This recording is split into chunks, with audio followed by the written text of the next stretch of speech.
ตั้งแต่วันที่เราได้เป็นเพื่อนกันจากเด็กวันนั้นเนิ่นนานผ่านมาแค่ไหน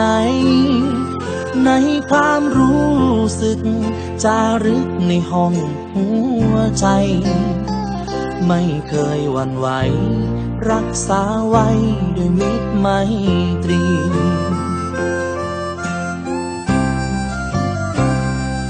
อาจจะมีบางคราวที่เราหายไปก็เพราะช่วงวัย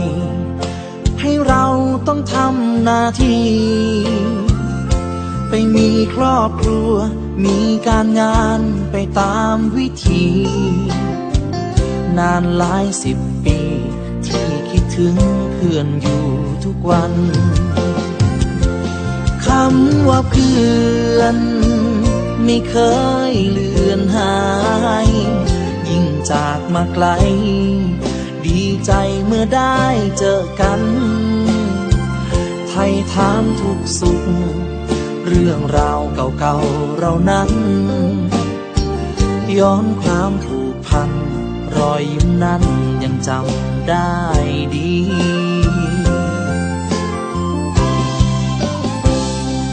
มิตรภาพของเราขอให้คงมันห่วงใยต่อกันสายสัมพันธ์นั้นยังเต็มที่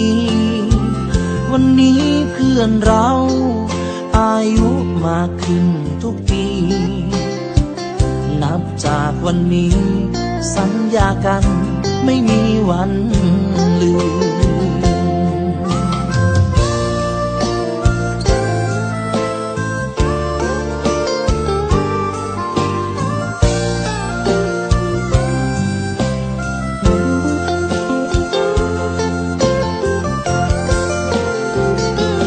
คำว่าเพื่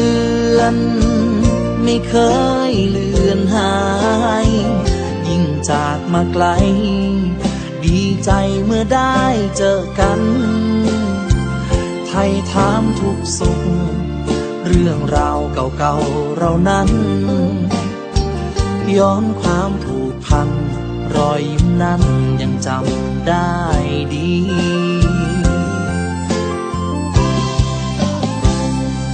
มิตรภาพของเราขอให้คงมัน